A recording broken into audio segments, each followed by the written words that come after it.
So you'll always hear me talking about this. The benefit of stainless steel pan is that you're going to get little brown bits stuck on the pan because it's not non-stick. When we deglaze with the wine, all those brown bits that we created are going to come off and they're going to go into the sauce. So automatically your sauce is going to be more complex. Don't get me wrong, you can make this in a non-stick pan, but it's going to taste more complex by using a stainless steel pan because of that reason. It's just logistics. So this is why I tell people all the time, you need to have a couple of good stainless steel pans for this reason. Okay, stainless steel pot. Maybe you're making a beef stew and you're searing the meat ahead of time in your pot before you add everything to the pot to make your stew.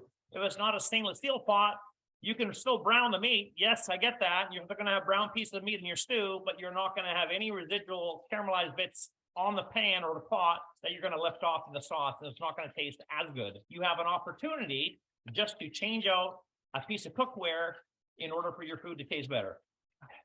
Seems like a no-brainer to me. It really does. Look at the pan. All those beautiful brown flavors. And if people didn't know what that was, I mean, oh, you're burning it. It's not black, right? It's brown. It's called flavor. It's called fond, actually. F-O-N-D, fond. Think of it as I'm very fond of flavor. And once you add the wine, you're going to deglaze and take those brown bits off. We're going to add that half cup of white wine. Watch this. And deglazing is adding a liquid to a hot pan, but then just taking a spoon and working the brown bits off the pan into the sauce. That's what deglazing is. Okay, if you ever see that in the recipe and they don't really tell you, you could deglaze a pan with almost any liquid. Okay, wine, beer, juice, broth, water. You could do it with water. I don't know why you would do it with water. Water has no flavor. Water has no color.